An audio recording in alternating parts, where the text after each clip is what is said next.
میرے خیال میں ینگ گرلز اور خواتین کو اس وقت جس مسئلے کا سب سے زیادہ پرابلم ہے وہ ہے پالیسسٹک اوویرین ڈیزیز۔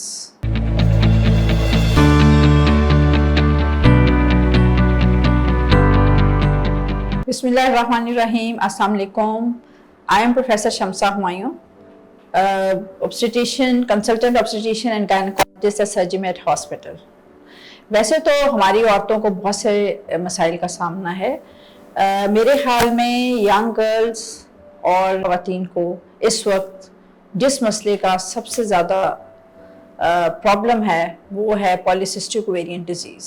تو مین فیچرز جو اس ڈیزیز کے ہیں یا علامات، اس میں پیریڈز کا irregular ہونا، they can have prolonged periods جس کے اندر آپ کو کوئی پیریڈز نہیں آ رہے، اور سال کے اندر لیس دین پیریڈز یعنی 2 مہینے کا وقفہ پڑ جاتا ہے، کئی دفعہ 3 مہینے کا، اور دوائی بھی لینی پڑتی ہے۔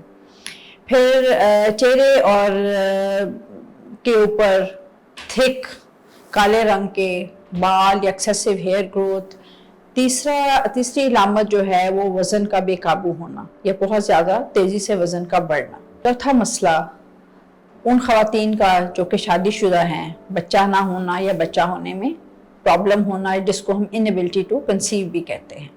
Now the real dilemma is that یہ جو خواتین یا ینگ بچیاں یا نوجوان لڑکیاں اس پرابلم کے لیے کلینک ٹو کلینک وزٹ کرتی ہیں، بہت سا دے شاپ اراؤنڈ، لیکن جب کوئی فائدہ نہیں ہوتا تو they might go in depression, اور کئی دفعہ اینٹی ڈپریسنٹ یوز کرنے پڑ جاتے ہیں۔ They are psychologically depressed, they are unable to perform their normal activities.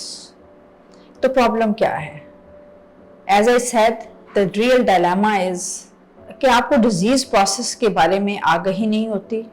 Number 2، self diagnosis. Number 3، بے دریغ ہارمونز کا یا دوائیوں کا استعمال۔ تو کیا کیا جائے؟ 3 گروپ آف پیشنٹس ہیں، ایک ینگ لڑکیاں یا ٹین ایجرز، دوسری 20 سے 25 سال، اور تیسری ریپروڈکٹیو ایج یا وہ خواتین، شادی شدہ خواتین جن کو کہ پریگننسی نہ ہونے کا یا انفرٹیلٹی کا پرابلم ہے۔ ان مائی اوپینین تینوں گروپ کے لیے ڈفرینٹ ٹریٹمنٹ ہے۔ There is no one treatment, there is no blanket treatment which fits all. The treatment varies from patient to patient، اور اس کو ہم کہتے ہیں کسٹم ٹیلر ٹریٹمنٹ۔ ہر مریض کے لیے ایک علیحدہ ٹریٹمنٹ ہوتا ہے۔ تو کیسے کیا جائے؟ The clinician has to have a sympathetic sitting with the patient، اس کی بیس لائن انویسٹیگیشنز کرائی جائیں اور پرابلم کی تہ تک پہنچا جائے۔ The problem, the issue which is bothering a person most should be identified۔ لیکن ان سب چیزوں کے باوجود the mainstay of treatment is lifestyle modification۔ اب لائف اسٹائل ماڈیفیکیشن کیا ہے؟ That is your diet management and exercise۔ Ladies and gentlemen، آپ یقین کریں، اگر ڈائٹ اور ایکسرسائز کے ساتھ کچھ وزن کم ہو جائے تو بہت سے مسائل اپنے آپ حل ہو جاتے ہیں۔ You may not be needing any medication۔ So young یا ٹین ایج گرلز کو، نوجوان خواتین کو، ان کی مدرز کو یہ کونسل کرنا ضروری ہے کہ کس طرح کی ڈائٹ لی جائے، کتنی ایکسرسائز کی جائے۔